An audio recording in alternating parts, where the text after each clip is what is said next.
proceed on the retreat path after the flights are dismissed. Please be cautious when ascending and descending the bleachers. Utilize handrails and watch for tripping, slipping, and falling hazards. Restroom facilities are located in the reception center and to the right of the flagpole. During this morning ceremony, smoking and consumption of alcoholic beverages is not permitted. At this time, please silence all cell phones and other electronic devices. Thank you, and enjoy today's ceremony. In the military, ceremonies are held to award distinctive honors to national symbols or individuals on special occasions.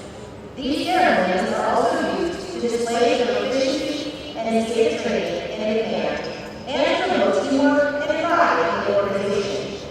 They also contribute to the public morale by displaying the novelty, the strength, and unity of the military in support of the nation. All of the movements we will observe today are known as drill.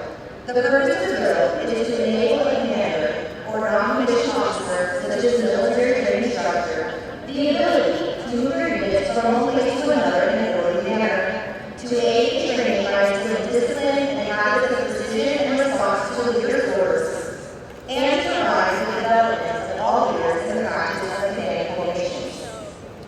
Throughout this ceremony, you will see the flights saluted as one form of drill. The civilian counterpart of the salute is manifest in various ways, such as the placing of the right hand over the heart when the national anthem is played, or raising the hand for greeting a friend. The military salute is given in the same manner as a gesture of recognition and a friendly greeting to a combat with honorable professional arms. To maintain a proper decorum and respect for events such as these, we ask you to abide by the following standards we were here. First, there will be times when we will be asked to stand for the invocation, the playing of the national anthem, the Air Force song, and the reciting of Airman's Retreat. Second, we ask you to remain silent during these times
In addition to completing all basic training syllabus and training requirements, drum and bugle corps members commit additional training hours for practice throughout their weeks of training.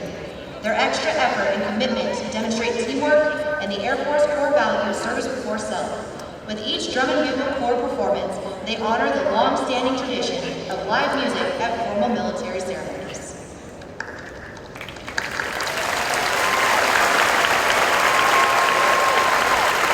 Invocation given by Chaplain Jackson.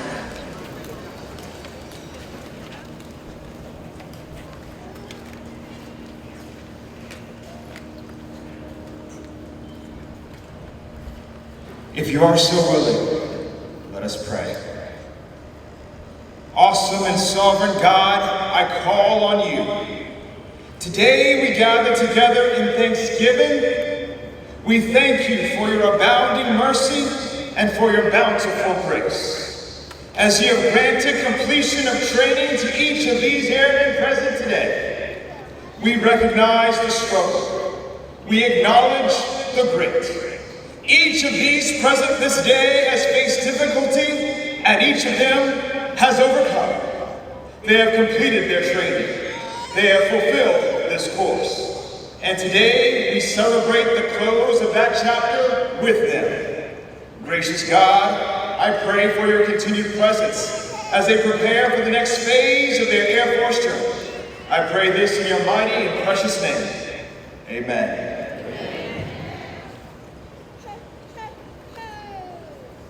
Thank you, Chaplain. Ladies and gentlemen, please be seated.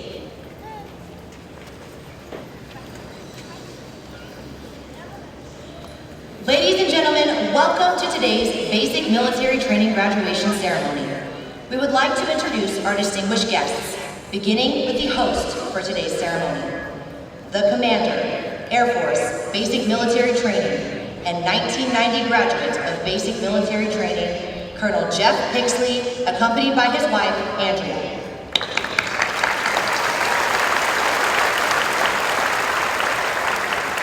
The Senior Enlisted Leader, Air Force, Basic Military Training, and 2003 graduate of Basic Military Training, Chief Master Sergeant Dan Anderson, accompanied by his wife, and 2004 Basic Training graduate, Stephanie.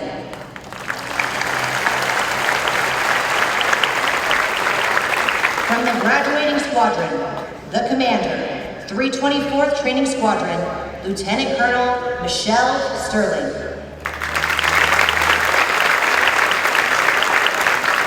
The Senior Enlisted Leader, 324th Training Squadron, and 2001 graduate of Basic Military Training, Chief Master Sergeant Alan Frank.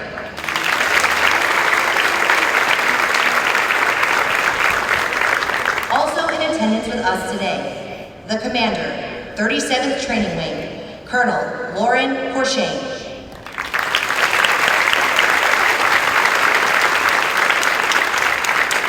The Command Chief, 37th Training Wing, and 1994 graduate of Basic Military Training, Chief Master Sergeant Mike Morgan.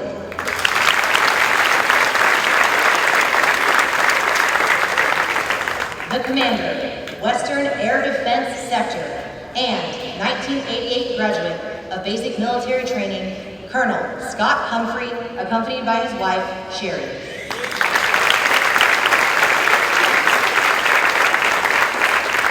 Although time does not permit us to introduce all of our distinguished guests, the 737th Training Group is proud to welcome each of you. We hope you enjoy today's ceremony.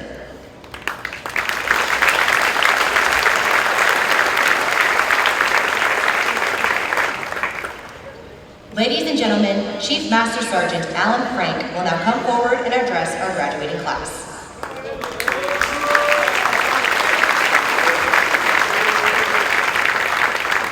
Good morning, ladies and gentlemen. Good morning, Knights. Wow, don't they look good?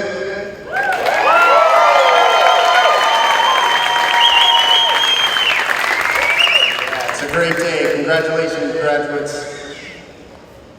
The airmen that have come before you have airlifted troops and supplies into Vietnam, executed precision airstrikes in Iraq and Afghanistan, delivered humanitarian aid to Africa and South America, They have launched missiles and flown satellites, defended airfields and strengthened partnerships. They have defended America in every part of the world. As you stand in formation with your flight mates, airmen, guardian, soldier, sailor, Marine and Coast Guard brothers and sisters stand in formations all over the world, fighting alongside our international partners. And as the newest Air Force members to join the Department of Defense, you will soon stand in those formations in defense of our nation and its interests. Committing to defend freedom and the American way of life is not an easy task. Every one of you will be faced with challenges and adversity. Every one of you will get knocked down. But as you've heard before, it's not about the knockdown part. It's about the get back up part. When you face challenges and adversity and get knocked down, it's easy to stay down. But that's not what heroes like you do. You are the 1% of the population that are here and committed to never falter or fail. It is you that raise your hand to defend your country with your life. In my almost 22 years as an airman, I've endured challenges and adversity and been knocked down. But as tough as it was, people depended on me to get back up. As you enter this Air Force family and we serve together, I want to share with you a quote from an unknown author that I have up on my wall in my office that keeps me inspired when things get tough. It goes like this: I asked for strength and was given difficulties to make me strong. I asked for wisdom and was given problems to solve. I asked for prosperity and was given brawn and brains to work. I asked for courage and was given dangers to overcome. I asked for patience and was placed in situations where I was forced to wait. I asked for love and was given troubled people to help. I asked for favors, but was given opportunities. I asked for everything so that I could enjoy life. Instead, I was given life so I could enjoy everything. I received nothing I wanted, yet I received everything I needed. Facing challenges and adversity is not a matter of if, but when. When you do face them, you have a choice to make. The one that I recommend is to be the warrior you are committing to be today. Be the hero of your own story. Make the decision to not be defined by your past challenges. You can remember that you are always only one decision away from changing your entire life. I leave you with this. You are joining a team that will look to you to define the character of our Air Force for years to come. We have the utmost faith in you because every time you recite the Airman's Creed, you adamantly proclaim that you will not fail. And we believe you. And as your senior enlisted leader, I hereby acknowledge your completion of all graduation requirements and have recommended to Colonel Pixley and Chief Anderson that you receive your coveted Airman's coin, which signifies your transition today from trainees to airmen. Congratulations, airmen.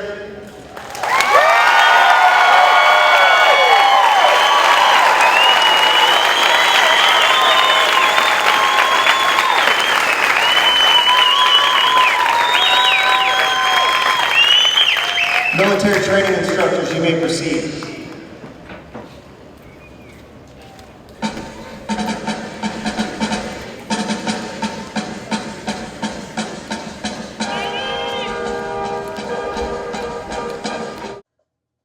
At this part of the ceremony, the military training instructors will distribute the venerable Airman's coin, and for the first time, distinct Space Force coins to our Space Force graduates. The lore of military coins has many colorful suspected origins. However, a popular story stems from World War I, where American volunteers formed flying squadrons in France during the Great War. One of the volunteers was a wealthy lieutenant who took great pride in his service and had medallions cast in bronze, with his squadron's emblem on them. He gave those medallions to every member of his unit. Not long after, one of the pilots was shot down behind enemy lines and was captured by a German patrol. The German forces confiscated the pilot's possessions except for the pilot's medallion that he wore around his neck. While in confinement in a small French village, the captured pilot took advantage of a nighttime bombardment by the Allies. He donned civilian clothes and escaped after crossing the front lines to safety. He came across a French outpost where he was initially thought to be a saboteur, until he showed them his unit coin. The French forces recognized the unit emblem, and instead of any harsher treatment, he received a bottle of wine. Today, several military units have developed their own coins and specific rules for them. Many organizations give out their unit coins to recognize outstanding performances and achievements. The coins the airmen and space professionals receive today are unique in that they originate here at the gateway to the Air Force and are only given to those who complete this rigorous course of instruction. On one side of the airman's coin, the original emblem of the Air Force resides as envisioned by General Henry Hap Arnold, one of the first military aviators and later commander of the Army Air Forces in World War II. Beneath the emblem, the year 1947, the birth date of the United States Air Force, and around the rim of the coin, the core values of the Air Force: integrity first, service before self, and excellence in all we do. Inscribed on the other side of the coin is the newly recognized emblem of the Air Force, a symbol that honors the heritage of our past and represents the promise of our future. The emblem retains the core elements of the Henry Hap Arnold emblem, the Arnold wings, and the star within a circle. The modern effect of the emblem reflects our air and space force today and into the future. Inscribed in a half circle above the contemporary Air Force emblem is the Air Force motto, "Aim high, fly, fight, win." And on the border of the coin, a reminder to all who see this is inscribed, "Awarded on the occasion of becoming an airman in the world's greatest Air Force." The space professional coin also has a distinctive design. On one side, it displays the original emblem of the Space Force, the Delta, which was first used by space units in 1961, and honors the heritage of the United States Space Force. Beneath the emblem is the year 2019, the birth date of the United States Space Force. Inscribed on the other side of the coin is the Space Force motto, "Semper Supra," which translates to "always above." This represents the Space Force's role in establishing, maintaining, and preserving our nation's dominance and freedom of operations in the space domain. On the coin's border is a commemorative inscription that reads, "Awarded on the occasion of becoming a charter member of the United States Space Force."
Michelle Sterling will now come forward and address our graduating class.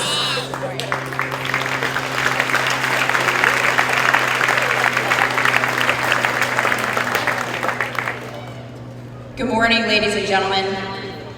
What an honor to look out into the audience and see all the families and loved ones joining us today. It is my great honor to introduce the 512 Airmen from the 324th Training Squadron as our nation's newest Airmen.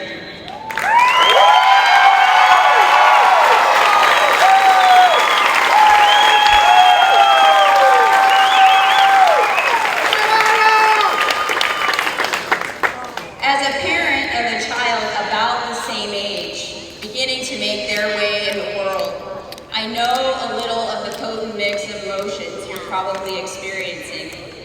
Pride, joy, intermixed with the protective nervousness of sending your loved ones off into the unknown?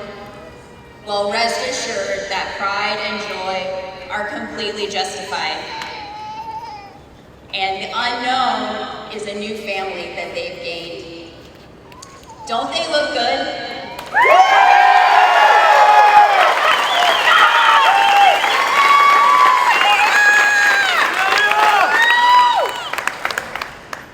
Well, Knights, here we are. What a journey these last 2 months have been. When you arrived, I welcomed you into the profession of arms, and I reminded you that like all professions, there were requirements for entry and continued service, as well as standards of conduct. I promised you that we would challenge you and evaluate you fairly on your performance and how you adopted and carried out our Air Force core values of integrity, service, and excellence. Our nation has high expectations of its warriors, and therefore we have high expectations of you. I'm pleased to congratulate you on not only meeting those high standards, but in exceeding them. I'm proud of you, your military training instructors are proud of you, and I know your loved ones cheering you on in the stands this morning are proud of you. You've worked hard to make it to today.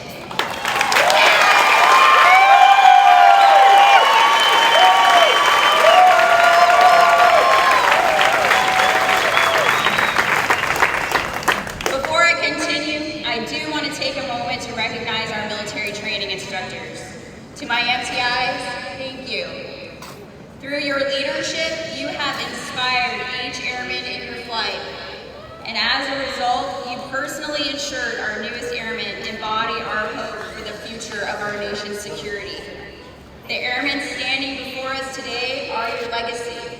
You should be proud of the fact that you make our Air Force better with every airman you train. Well done.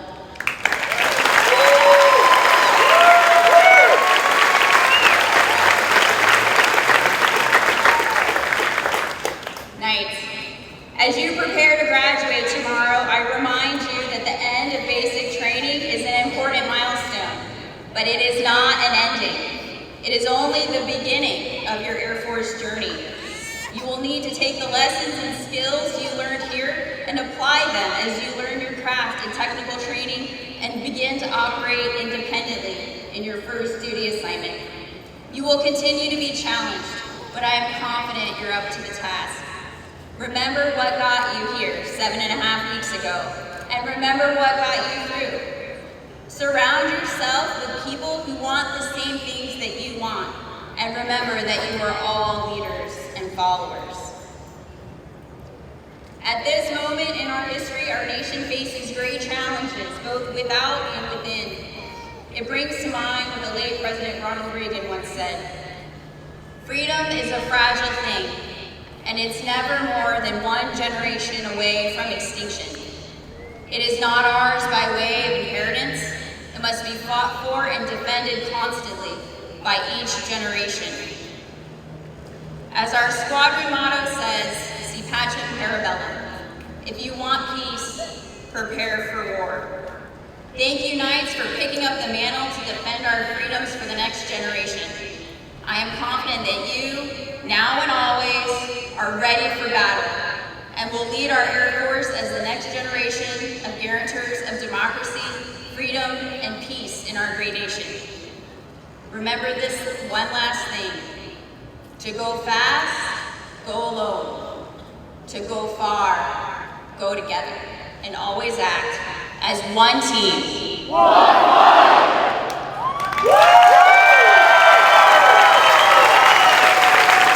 Take this opportunity to recognize basic military training's most outstanding performer, someone who demonstrated their ability to successfully navigate all assessments, testing their physical abilities, academic aptitude, and adaptability to the military environment through multiple progress checks.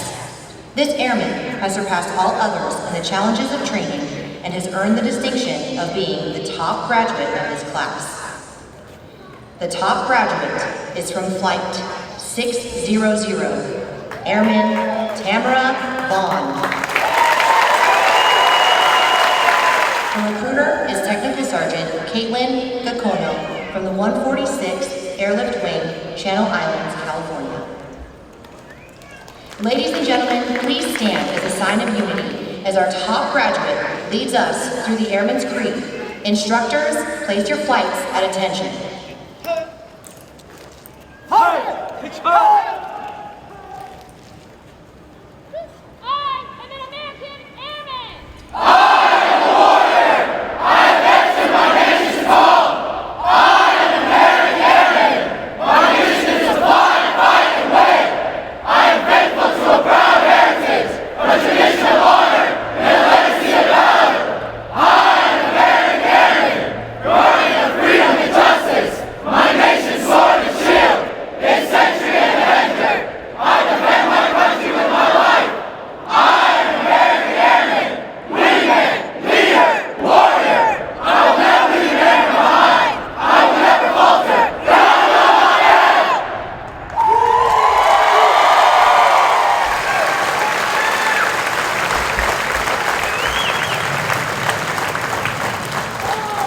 Ladies and gentlemen, please be seated.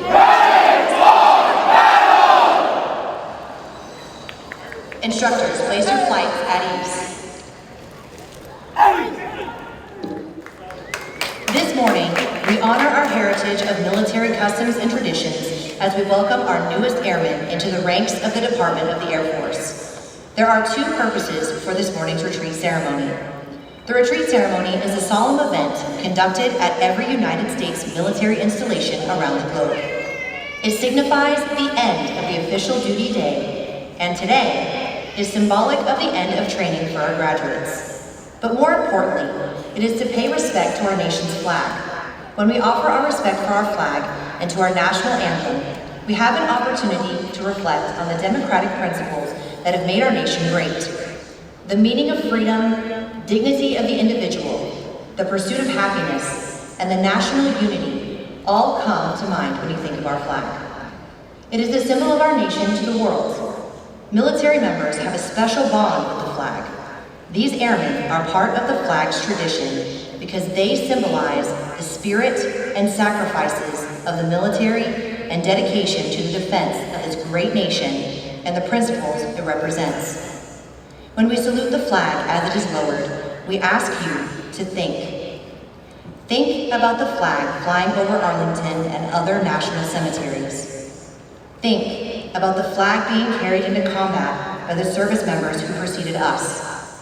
Think about the freedom Americans enjoy today, freedom without precedent in the history of the world. The men and women who stand before you today represent the projection of the strength behind our flag.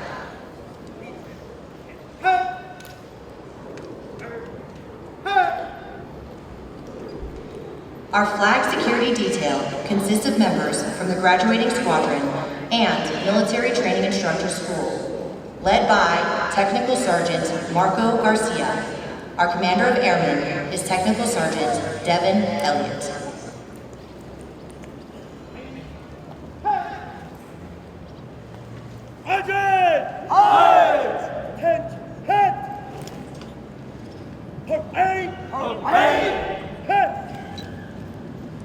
Ladies and gentlemen, please stand for the sounding of retreat and remain standing for the playing of the national anthem.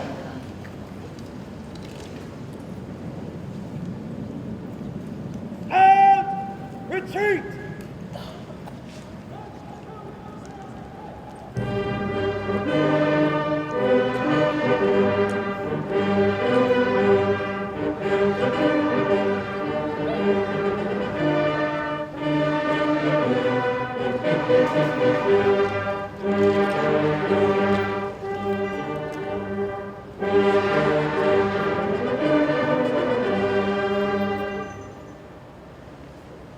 Adrian!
The flag stands for peace, honor, truth, justice, and freedom. In the armed forces of the United States, during the ceremony of retreat, the flag is lowered, folded in a triangle fold, and kept under watch throughout the night as a tribute to our nation's honored dead. The next morning, it is brought out at the ceremony of reveille. The flag has been torn to strips and used as bandages for wounded combatants on the battlefield. It has been placed in the trembling arms of a grieving parent at the grave of their fallen son or daughter. It is flown at half-staff to honor our military members. The flag has flown in every battle of every war for more than 200 years. It is flown at Valley Forge, Shiloh, and Gettysburg. It was there at San Juan Hill, the trenches of France, in the Argonne Forest, Anzio, Rome, on the beaches of Normandy. It was waved at Okinawa, Korea, Vietnam, Somalia, Kuwait, Iraq, and in Afghanistan. The flag has been burned, torn, and trampled on the streets of countries that America has helped set free, yet it remains invincible.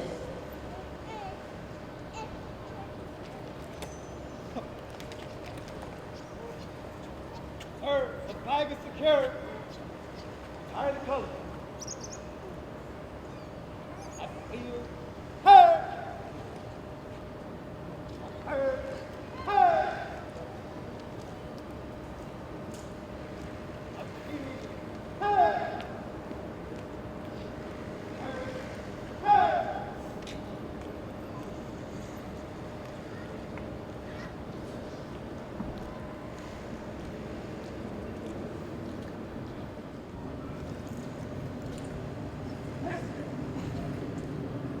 Ladies and gentlemen, please remain standing for the playing and singing of the United States Air Force song.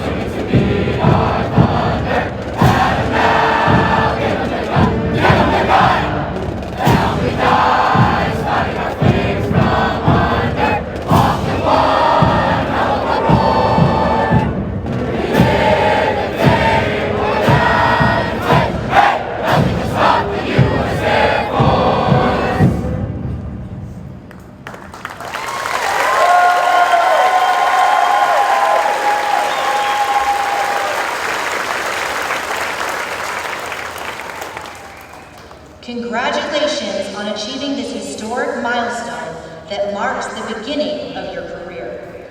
Ladies and gentlemen, please remain in your seating area. The graduates will be dismissed momentarily. We ask that you refrain from running onto the retreat path, and please use caution when descending the bleachers.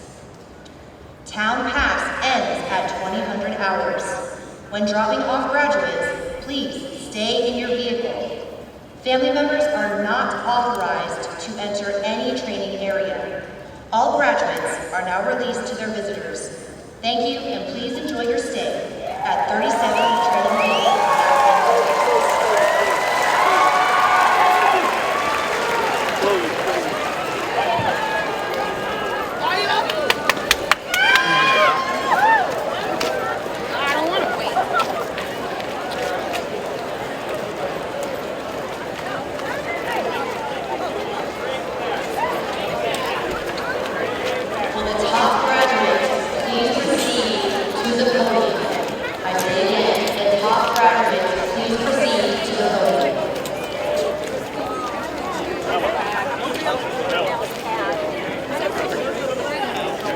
Yeah, I tapped you. I said tap you.